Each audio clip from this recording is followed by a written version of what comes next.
So everything is now being documented. So no more F-bombs at this point? Yeah, highly frowned upon. Right. Yeah. Would you like me to start with going over the features of the Unitherm, what all the connections are, and like that? Yeah, that would be great. I mean, we kind of have a decent idea with the stuff on the front of the unit. Our biggest thing is that we've got several different types of ESUs, and connecting them up, as far as like the inputs and outputs on this side of the unit has been, fairly confusing for us. And we get the diagram that comes up on the screen for us to use as a reference, but Yep. we still see that we can't always get it to work, and we don't always use the pedal setups there to have it do the automatic testing. We're usually just often trying to do a manual. We're just testing a unit, coming down there having issues with it, so we're putting settings in there. We're just looking to test a couple outputs on it manually. Okay. So what I'll do is when we get to that point, I'll show you certainly the foot switch connections, but then we can switch to a test pencil. And I can show you how to test without using the foot switch connectors. Okay. So with that, let me get this cord untangled, and I will zoom in on the Unitherm itself.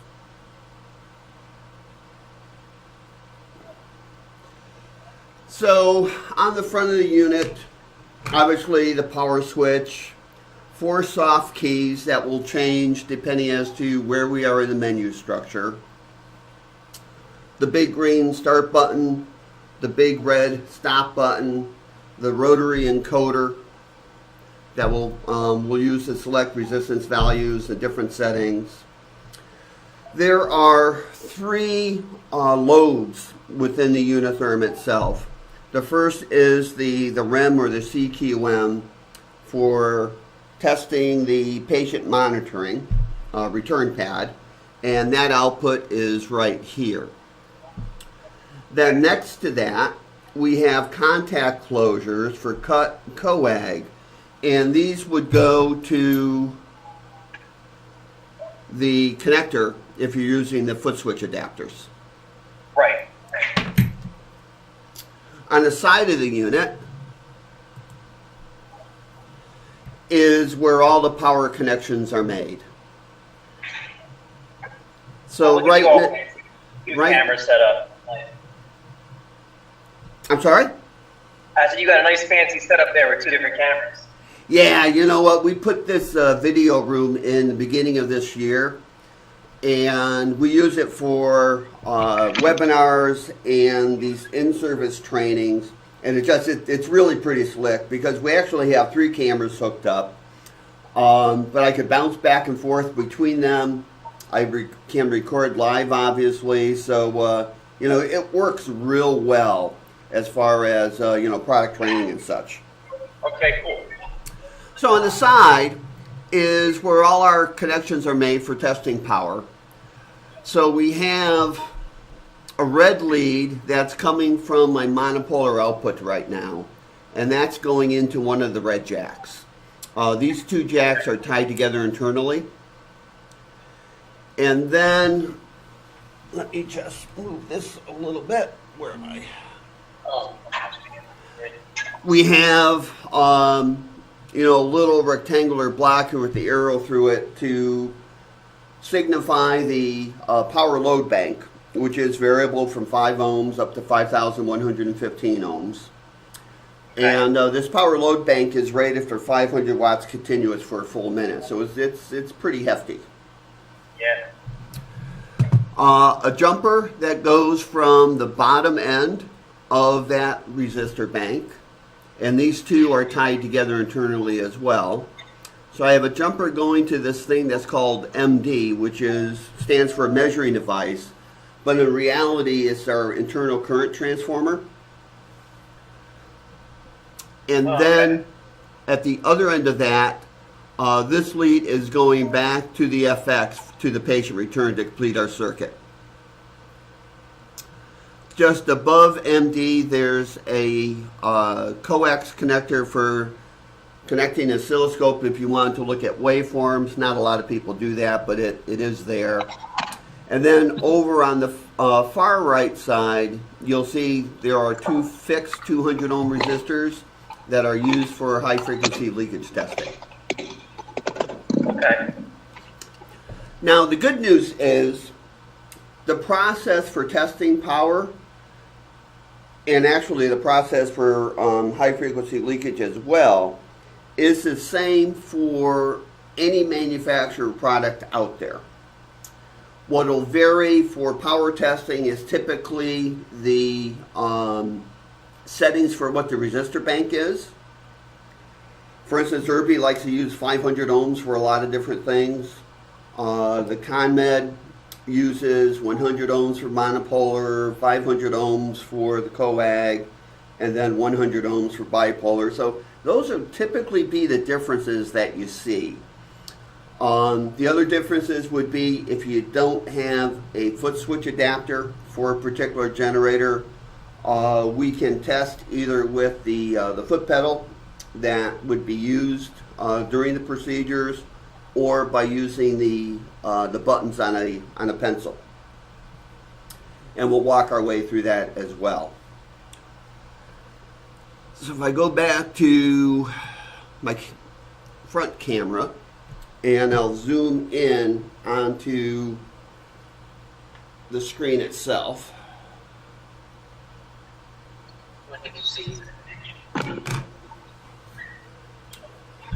So first we have the menu button.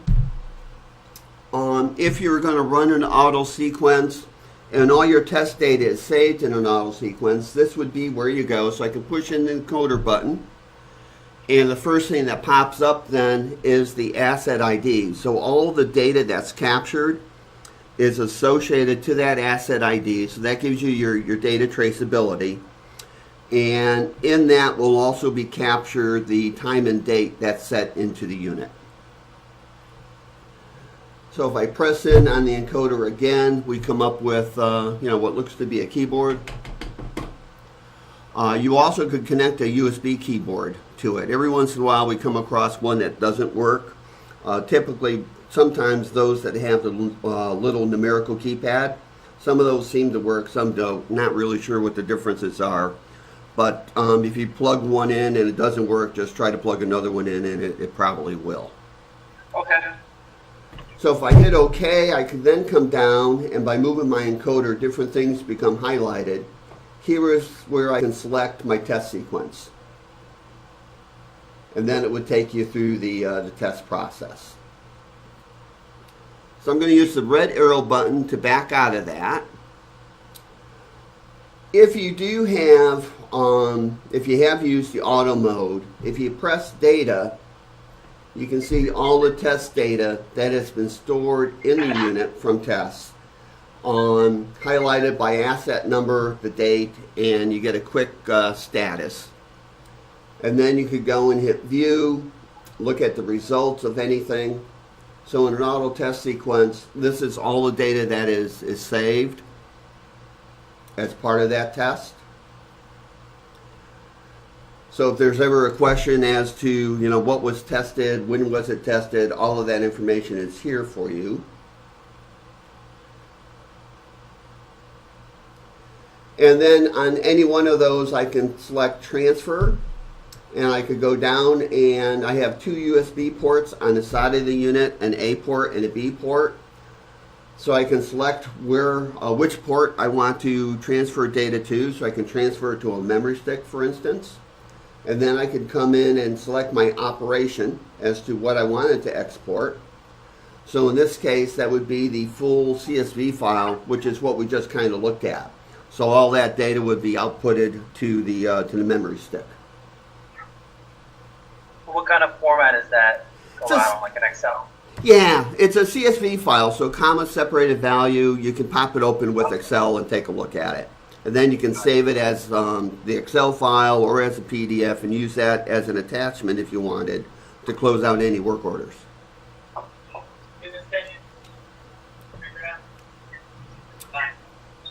Was that a question in the background? No, it's our boss asking us what we're learning. Well, you better say yes. We like to give him a hard time and tell him we give him a There you go. All right.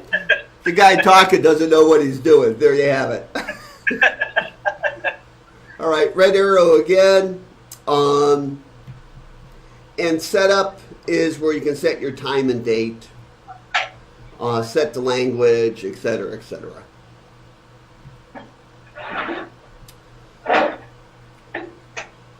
So, what do you have the generator in front of you at this point? We do. Okay, what is it? Oh, we have a force triad here. Force triad and we have 4 setbacks also. Oh, okay, excellent. Why don't you connect the force triad, and okay. I will obviously I'm going to work with the FX, but I'll talk you through the differences in setup. Okay. Because everything that you learn on the triad will be compatible with the FX, and also when you start to trade in your first triads for the FD10, all those connections are very similar as well.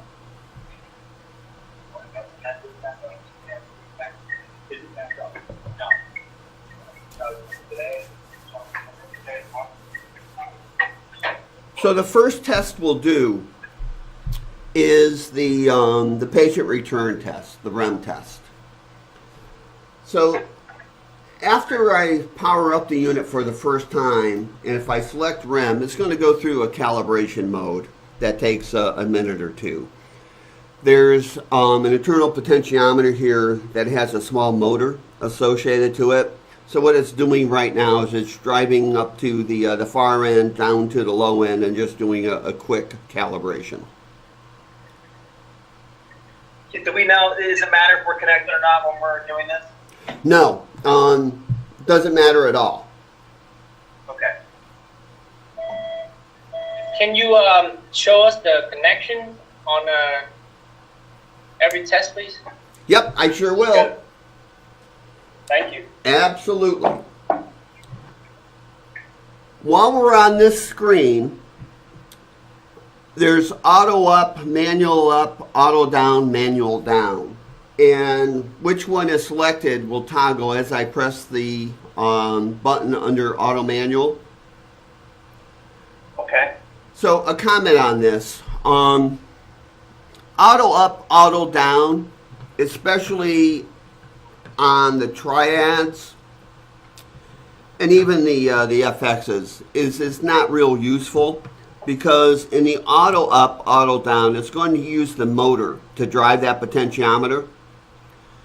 And by the time you hear the alarm and you push the capture alarm button, you're going to be past what typically is the allowable bandwidth, especially with the triad.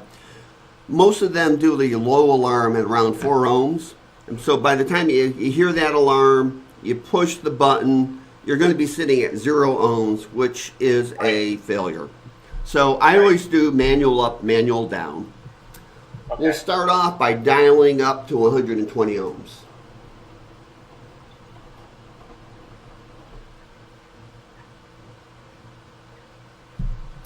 Now I'm going to pan out here, and I'm going to go down to the FX. So in your case, you're in the triad. You should be in clinical mode. So you shouldn't be in demo mode yet, or you shouldn't be in the debug mode yet. So just normal clinical mode for this test. Correct. All right. What we're going to do is I'm going to take a cable that goes from the REM output that has a white pin on the REM connector. Right. I'm going to connect that into the patient return.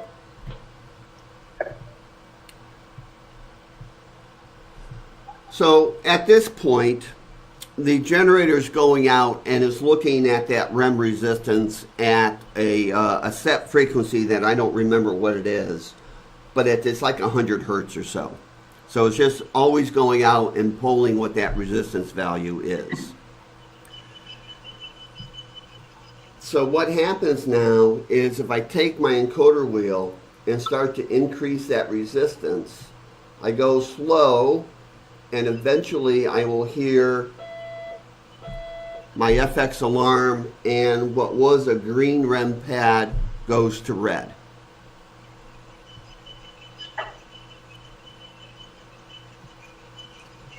And if I go back up and look at the screen of the unitherm, this alarmed at 137 ohms. The specification for this is 135 plus or minus 5.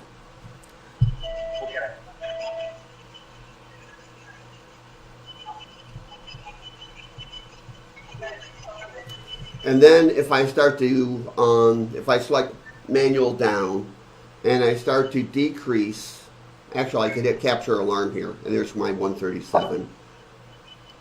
I'm going to start to dial down, and eventually my REM pad will go green again, which it did. And now I'm going to look for the low alarm. So I'm going to go down to 10 ohms.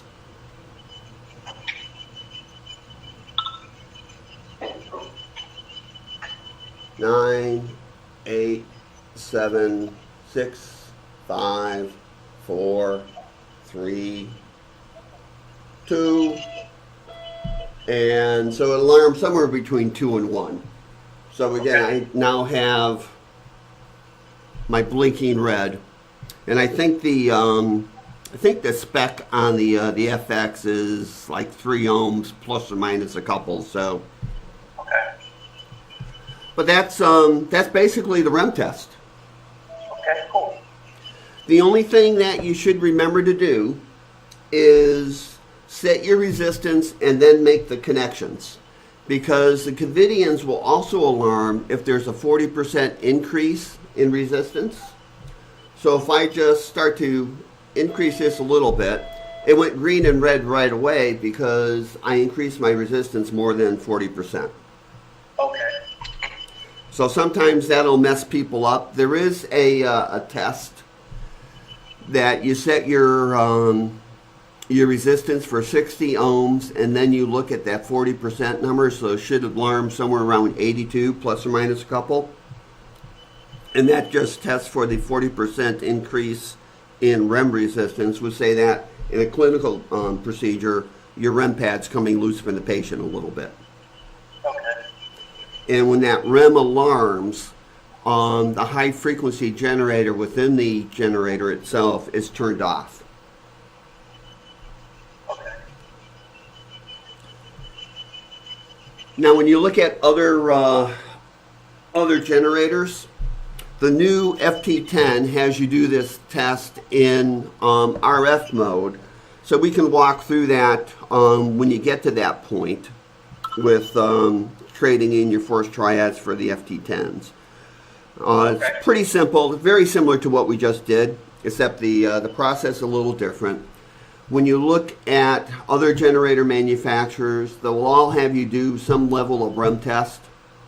Sometimes looking for a high limit, sometimes looking for a low limit, or sometimes just looking for a value in between. But the process is the same. We connect the REM output of the unitherm to the patient return, and then dial in the resistances shown in the service manual for that generator. Good so far? Very good. All right. So red arrow to get me back, and let's jump over to power test.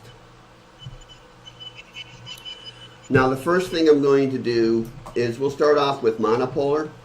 So I'm going to take what I was using for my REM connector, and I'm going to disconnect that, and then use the cable that has that male pin broken off, and I'm going to connect that into the patient return.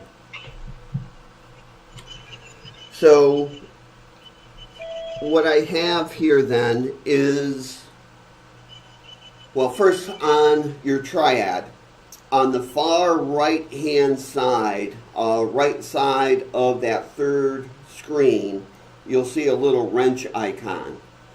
Yeah. Press that wrench icon and you'll have some choices pop up. You want to select demo mode for right now. Okay. Then you should have a screen that pops up that says demo mode, not for clinical use or something like that. Right, yeah. Okay. Difference here in demo mode is when we were doing the REM test, we talked about that being a protective circuit that would disable the RF generator if it alarmed. In demo mode, that protective circuit is disconnected, bypassed. And that's why it says not for clinical mode, because any of that REM protection circuitry is disabled at this point. So, the opportunity for patient burn could dramatically increase. Okay, got it. So, are you in demo mode now? Yeah, right? We are, yes. Okay, great. So when I selected power testing, I had three choices show up: continuous, graph, external load. Continuous is where you're going to spend almost 100% of your time. Graph mode allows you to duplicate the graphs that you would see inside a service manual or an operator's manual for a generator, where the power starts to fall off as the resistance increases. It's a slick feature, but nobody uses it for pass-fail, and hence seldom is it used by a biomed. And then the other choice is external load. The only time I've had to go to external load is doing a calibration on a forced triad, where to do current calibration you need a 0 ohm resistance. And I'll go to external load, I'll set 0 ohms, and I'll just go right across that current transformer for my 0 resistance to calibrate my current. Other than that, you're always going to be in continuous mode, and that's what we'll select now. Okay. So here's the setup screen. Oops, sorry about that. Here's the setup screen. Let me zoom in on that a little bit.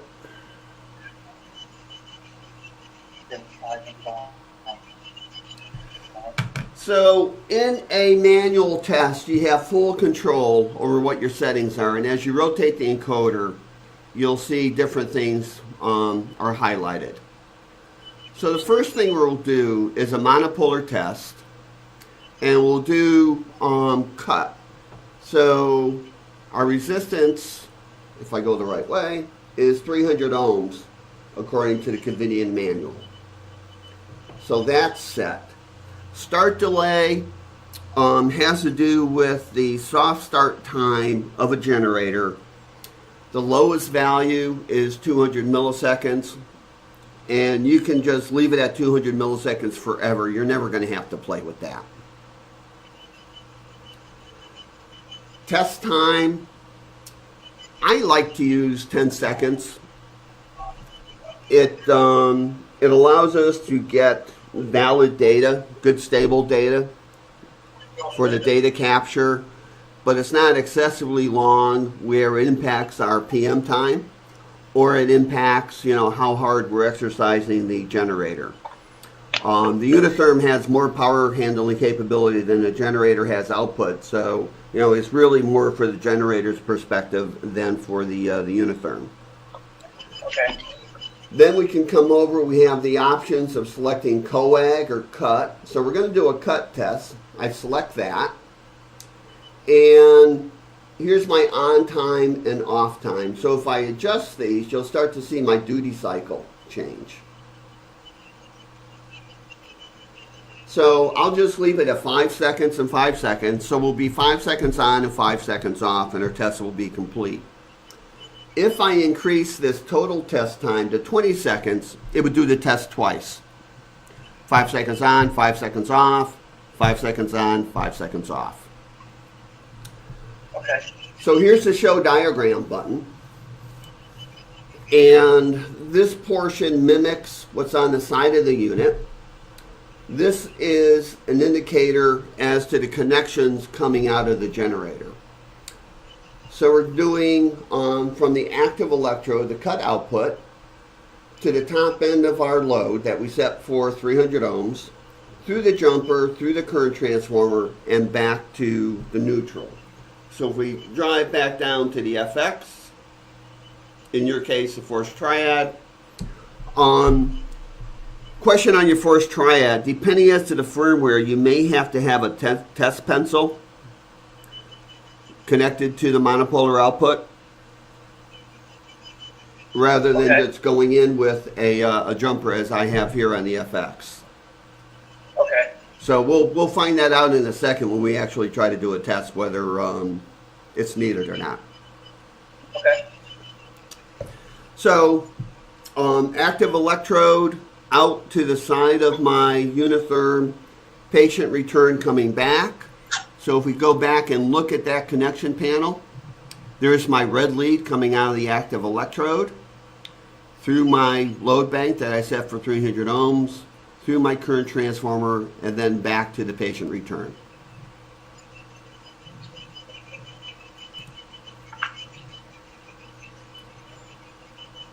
Okay.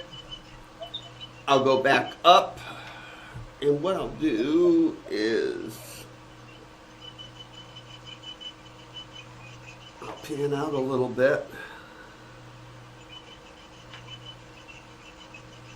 So red arrow to get me back. I'm going to hit my start button twice. When I do that, you'll notice that the yellow LED would come on, and it will be on for 5 seconds. You'll also see on the generator, the screen for cut will highlight. So once, twice.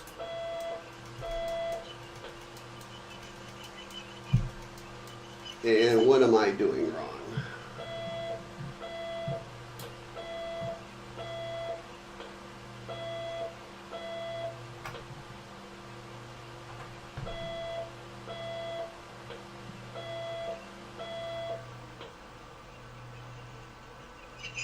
I think I have a flaky connector.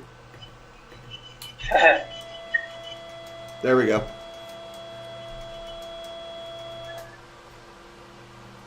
So you saw the yellow LED come on. If I zoom in onto the, yeah, I do. If I zoom in, if I hold this remote correctly, there's the data that I captured. Now, what do you have on your screen? Were you able to measure power, or do you have less than 1 watt shown? We have less than watts showing, but we don't have our yellow cut hooked up. Ah, okay. All right. So, what we'll do next is we'll set up for coag. So the coag, my resistance is 500 ohms. I'll leave that alone. I'll leave this alone. I select coag. If I look at my diagram, since it's still a monopolar output, my connections really haven't changed. Right.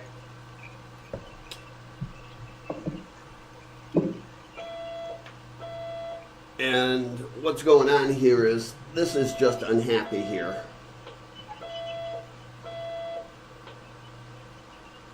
Of course, when I set up the test before, it was fine and dandy, and now that we're trying to do a demonstration, it's going crazy on me. So I'm going to hit the green start button twice, and in this case, you'll see coag light up here.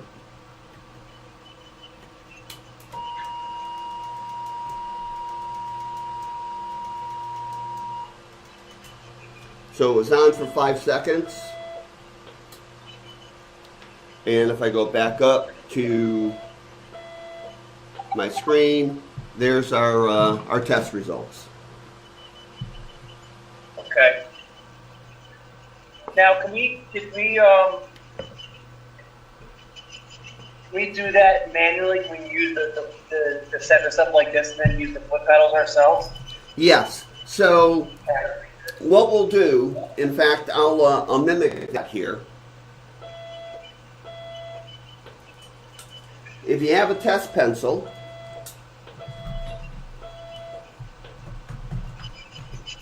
you can use the buttons on the test pencil itself. And I'm just going to take my lead. And when the blue LED comes on, because we're doing coag now, this will come on for 5 seconds. When that comes on, I'm going to press my blue button here, or you can step on the foot pedal for that period of time.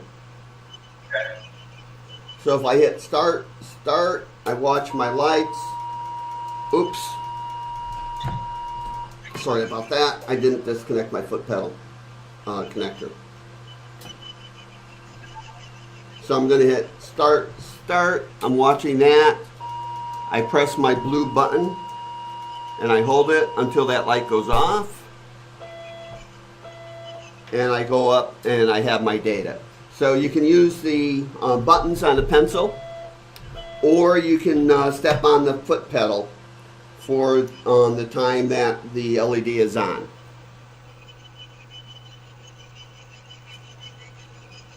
Make sense? We're giving it a quick test one right here. Okay.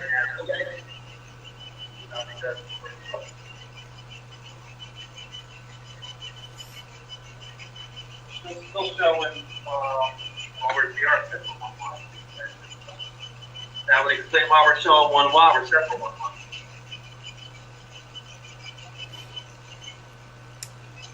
All right, so did you hear the audible tone coming off of the triad when you stepped on the foot pedal? Yes. What did you have your power set at? We had it set at 1, so I just turned it up to 40, and Okay. every time it comes up, it came up exactly right at 40. So good. Okay, perfect.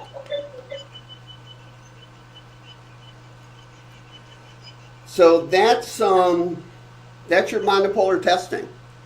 And again, regardless of what manufacturer, whether you have a ConMed or an Irby or a Valley Lab, all the connections are going to be the same. So we go from, the active output on the monopolar to the side of the unitherm to the red jacks through whatever resistor value that they had us set for. And in Irby's, they always talk about effects. So whatever effect they have us set for, through the current transformer, and then back to the patient return. So again, the typical difference that you'll see is just what that load value is supposed to be set for.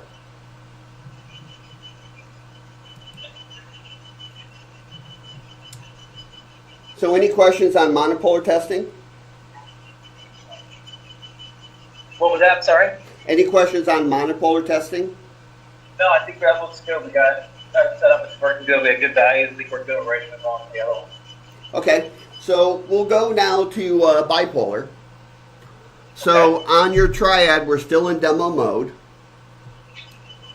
Okay. On my screen, I'm going to select bipolar.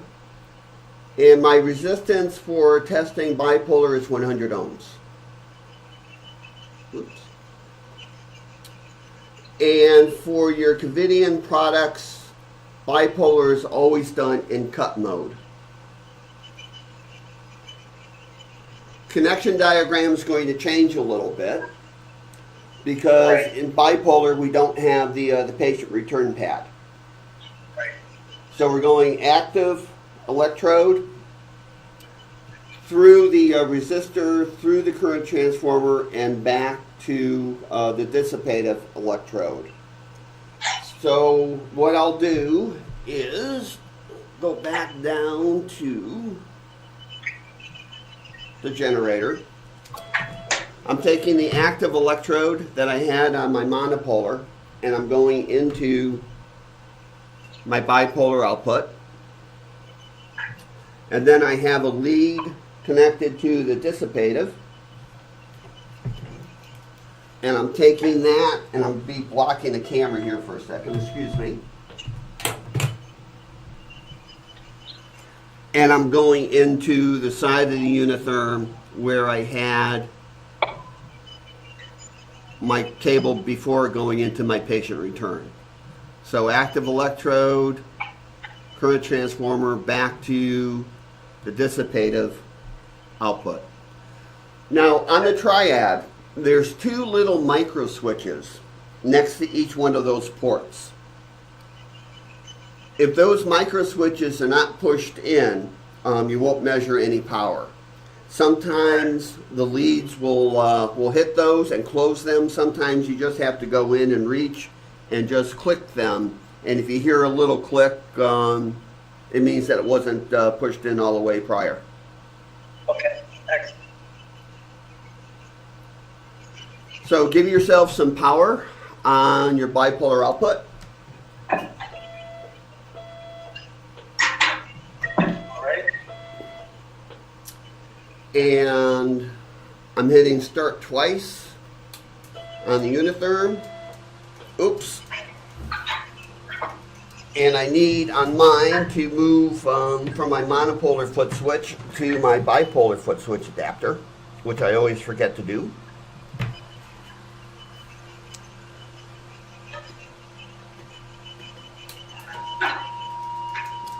You should see the bipolar light up. And on your screen of the unitherm, you should have your test data.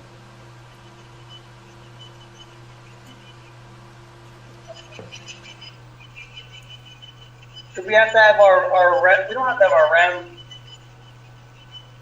Yeah, no, your REM doesn't have to be connected now. You can leave it in as long as the leads aren't going anywhere. But you can also disconnect it because it's not used in bipolar.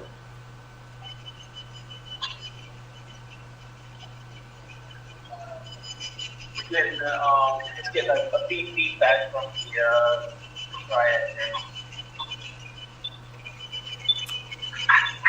I'm sorry, what was that? It's just beeping as we're not getting an output out of the fourth triad. We're set up as before. We've got the two connectors in there. I've got the micro switch pushed. I'm using the bipolar pedal. I get a single beep. It's not going into an output. All right, if you step on the pedal, you should get like a solid tone coming out of the triad.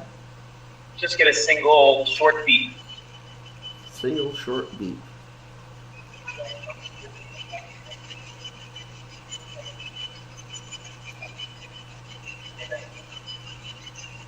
What do you have set for power? 300. All right, you're not on bipolar then, because bipolar would only go up to 90, I think, on the triad.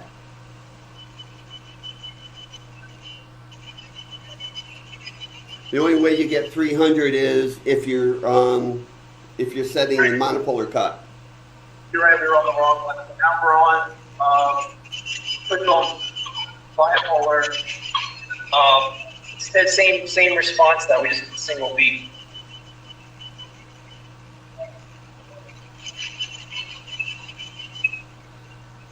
Yeah, that's just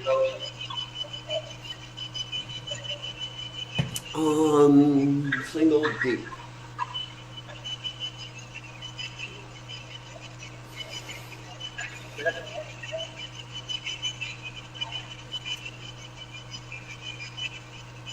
Can you move over to the FX for a moment, and we'll just use that to test our connections?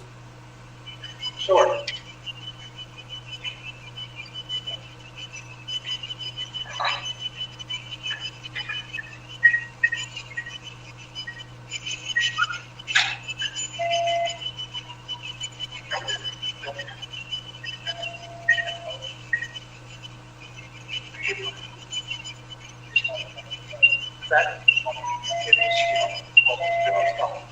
Yeah, we should just swap our foot pedals over real quick.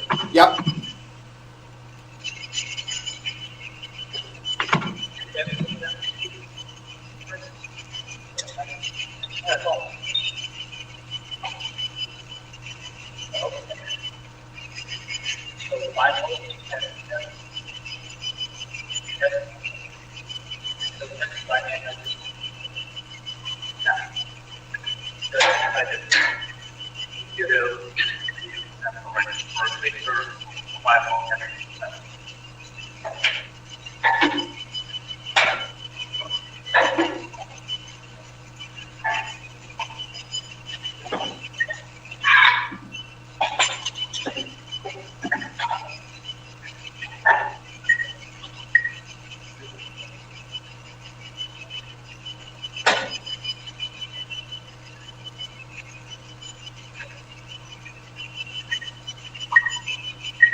All right, we're connected to the. We're going to give it a quick run here. Max, you had a bipolar on this 7. Okay.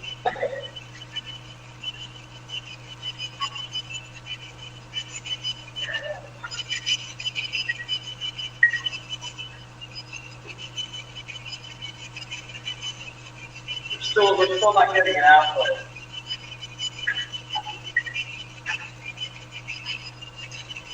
All right, so let's take a look at our connections again. So with your FX, there's no limit switches, so we don't have to worry about that. Right. And we have a test lead. I found my mistake. Ah, okay. I was reaching over around the corner when I was connecting the secondary, which was the black lead, and I had the wrong port. Got it. Okay.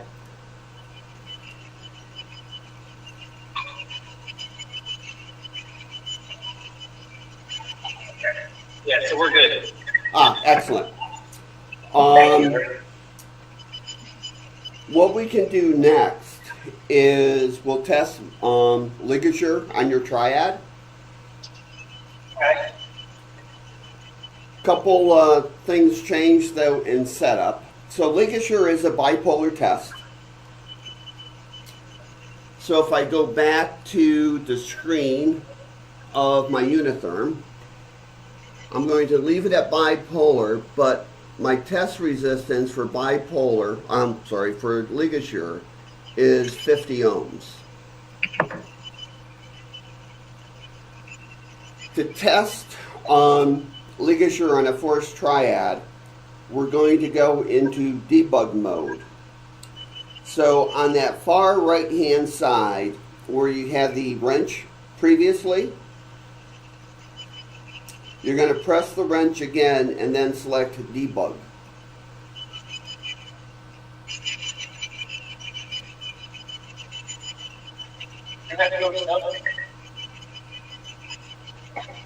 When we pull up the menu there, the wrench, you get activation log, service, restore, setup, and enter demo.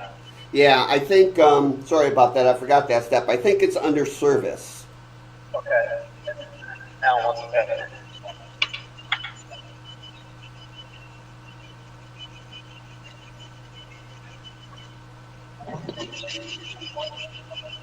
You wouldn't know the password on top of your head, would you? Yeah, I do. 423213.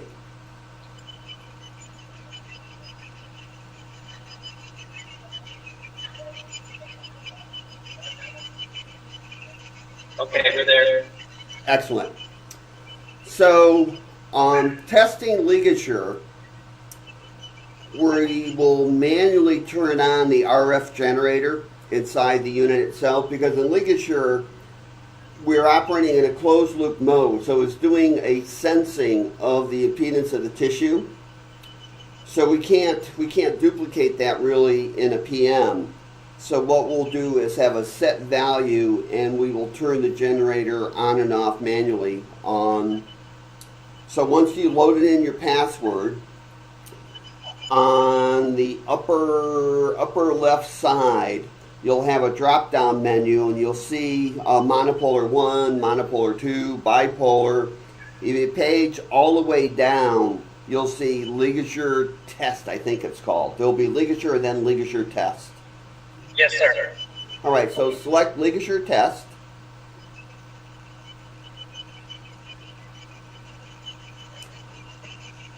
We're good. The window to the right side of that will now come up on with where you can set in the number of amps. Yeah. And the first test that is done in the manual is set for 1.1 amps, if I remember correctly. Okay.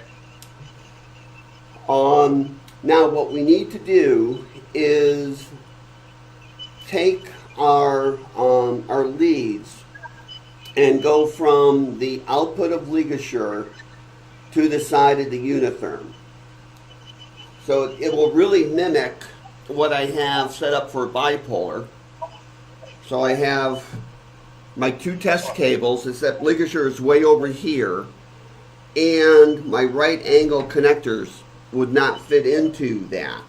So you'll need connectors like what we have on the foot switch cables, and those would connect into that LigaSure output, except you want the male end. So basically, let me mimic what I'm asking you to do here.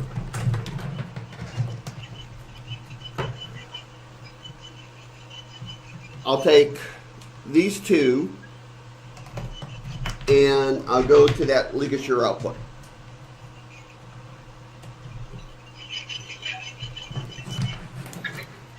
And then I'll block the camera here again for a second, apologize.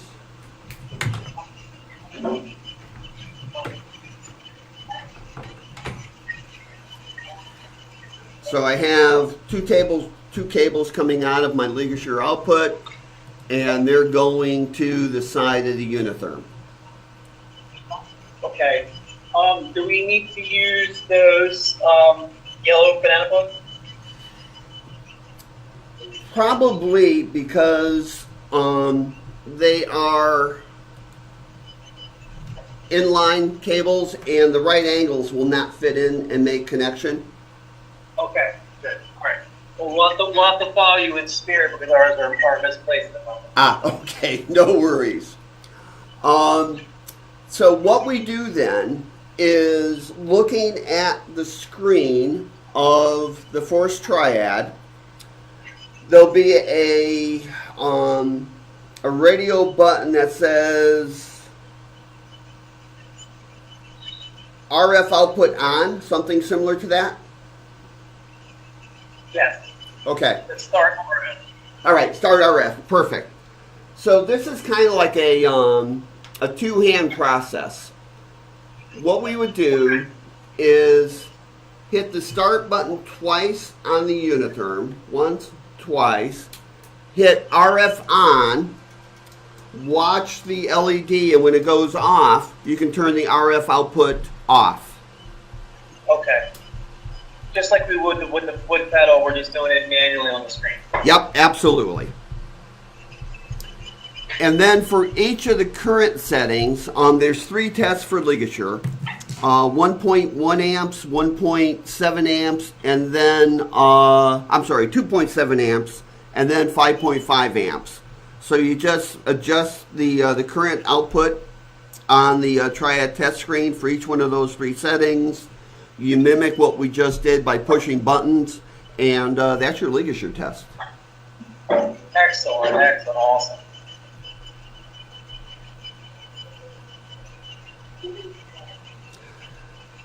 So the last thing that we haven't touched on is high frequency leakage testing. So we'll take a look at that. So I'm going to go back to my main screen, and I will set up, since I have a flaky REM connector on my generator, I will do it with the bipolar. Okay. So, excuse me while I block the screen. I'm removing the foot switch cable. I'm going back to my right angle connectors. And I will reconnect my foot switch connector.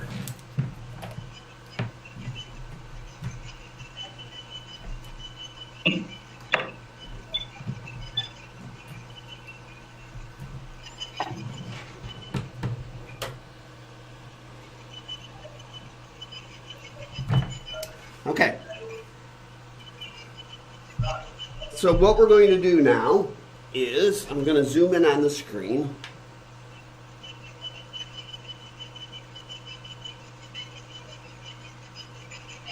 And I'll select high frequency leakage. So the first thing that you see is very similar to something that we had before. We had the start delay, 200 milliseconds, a test time of 10 seconds, 5 seconds on, 5 seconds off.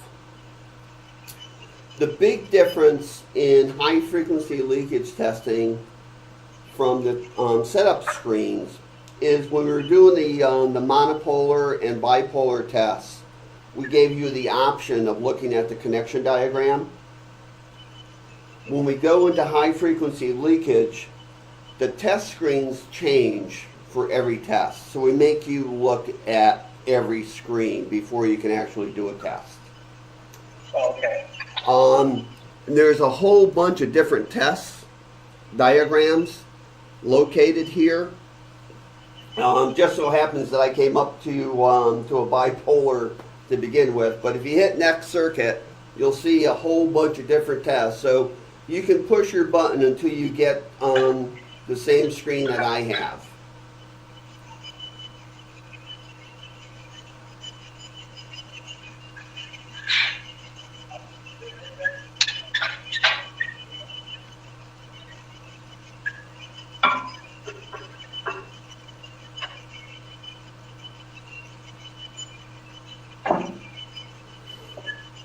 Now in auto sequence, we select the screens for you that you need. If you weren't doing an auto sequence, you would just go to the service manual and find the diagram that mimics what's shown in the service diagram on the face of the unitherm. Okay.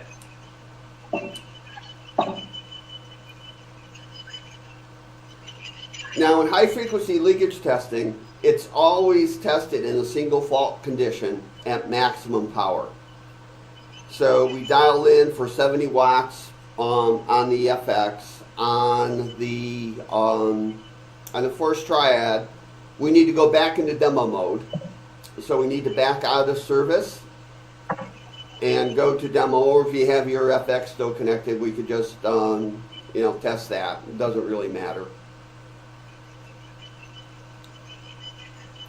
And what I'm going to do now is I'm going to mimic the connections on the side of the unit that are shown here. So I say single fault condition. I'm looking at the leakage current in this screen coming out of that active electrode through a 200 ohm resistor to ground. So I'm going to end up blocking the screen again for a second.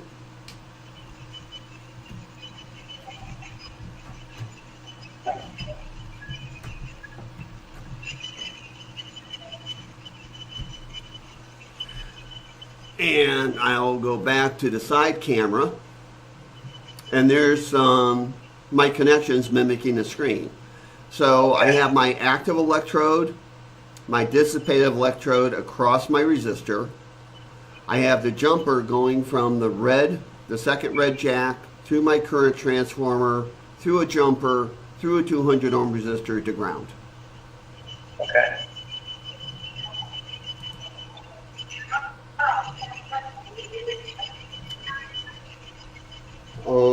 It will help if I plug my connectors back into my bipolar output.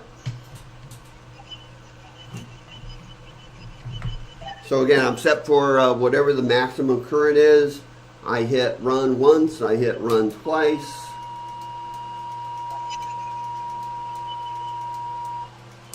And you should be measuring your leakage current.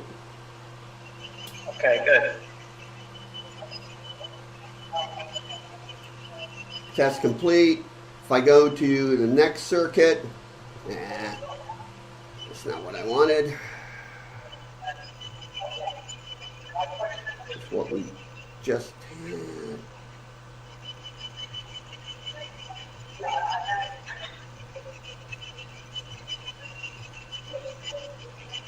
So here's my second. So before, where I was measuring my active, I'm just moving my jumper to my dissipative. So I moved the jumper from here to here to there to there.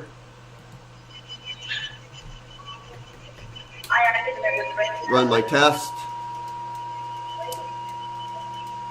And there's the second test for testing your bipolar output. Okay, cool. Now, just a couple of comments on testing high frequency leakage. If, let me pan out here a little bit so you can see what I'm doing.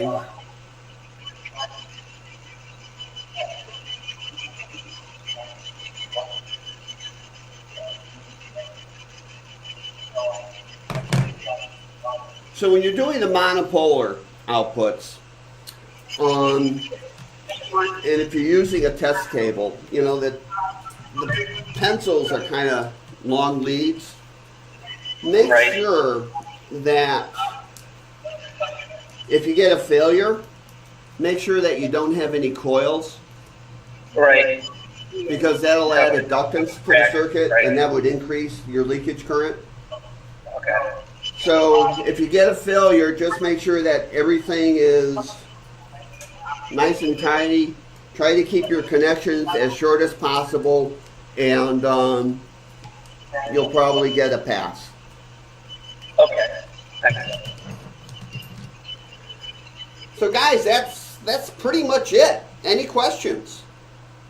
No, awesome. Thank you. It was very good. Definitely learned a lot. It's nice to be able to follow along and actually get some outputs.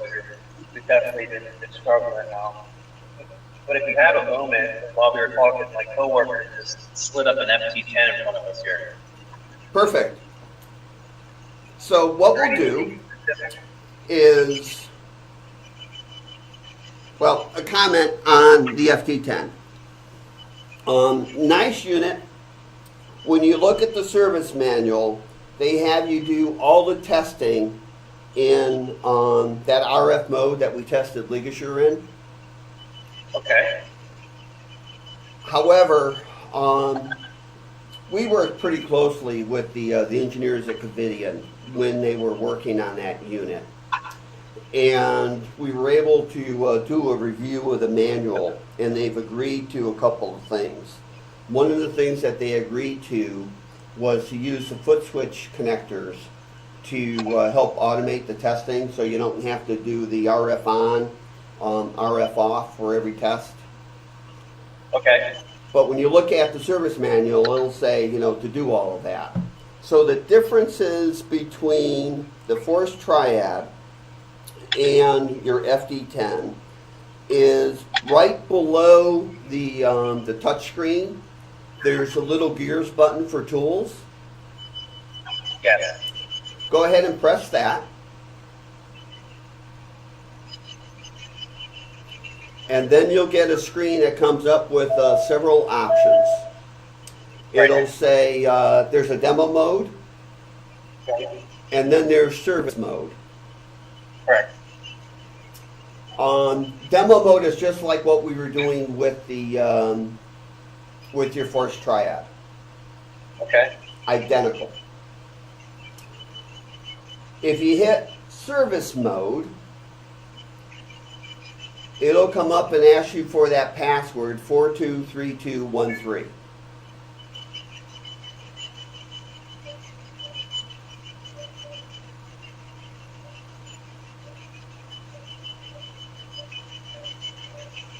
Okay. Little different looking now than what we saw in the first triad. You have the energy port where you can go in and you can select pure for monopolar, coag, bipolar, LigaSure. There's not LigaSure test, there's only LigaSure here. So you can select what that energy output is, or what the energy port is, and then you can select what the power is. There's buttons down towards the bottom of the touchscreen that will say activate. I think it says activate. And then it says deactivate, save values, deactivate, don't save values. Correct. It's hold and not hold. Okay, yeah, there you go.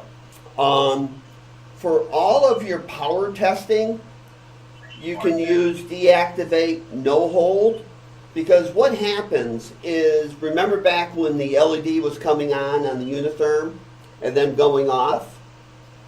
Yeah. When that LED goes off, we are disconnecting internally in the unitherm, the power load bank. So if you say act or deactivate hold, you're going to see test data based on an open circuit.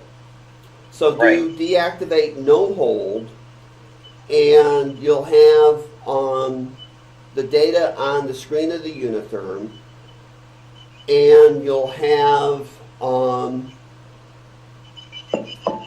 two sets of data on the screen of the on the FD10. One says primary and the other says secondary. When the LED is on, you'll see what the actual measurements that the FD10 thinks it's seeing. So you'll see what the impedance is of the load, and impedance being different than DC resistance, because they'll take into consideration any inductance, any capacitance in the system. Other than that, all the power testing will be exactly the same as what we did with the force triad. Okay. The REM test is different, and I was not able to convince them to do it like what we did on the force triad. So to test REM, on the energy port, you would select pure cut. Okay. You'd make your connections to the patient return just as we did with the force triad. But to actually see a value, you would have to hit activate for just a brief second, and then deactivate hold value. And then on the screens for secondary and also primary, you'll see reading for Z-REM. Right, REM Z-mag. Yep, there you have it. So the first test is set the load, the patient return load on the unitherm for 100 ohms. You touch that, you do a quick measurement, and the pass-fail, I think, is from 95 to 107 ohms. And then you reduce to 50 ohms, touch activate again, touch deactivate hold value, and you'll see that Z-mag resistance, and that I think is like 45 to 50 and 57, something like that.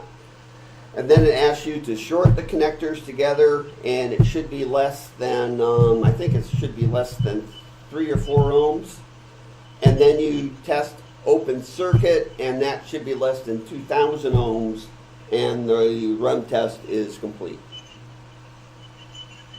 Okay. Other than that, all the rest of the testing is the same. Awesome. You still have those micro switches on the bipolar output. There's also a micro switch on a monopolar tube. So if you're not using a test pencil, you'll have to figure out a way to close that micro switch closed. Okay. The quadrants on the test screen are broken up into 4 quadrants, and they kind of align. So the top left is associated to monopolar 1. The top right is associated to monopolar 2. Bottom left associated to bipolar, and bottom right associated to LigaSure. Okay. All the resistance load settings are the same.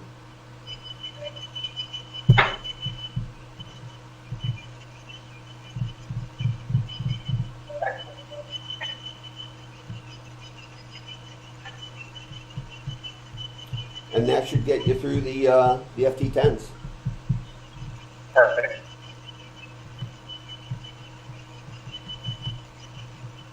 The neat thing that they did in the service manual for that generator is, and I'd like to say that we had some influence on that. We did have the opportunity to review the service manual before it went to print. Used to be on your FXs and your triads. For monopolar, for instance, you tested everything on monopolar, and you tested everything on monopolar 2, so you duplicated the test on each output port. On the FD10, they only have you do one test on monopolar 1, and that is a coag spray at 120 watts.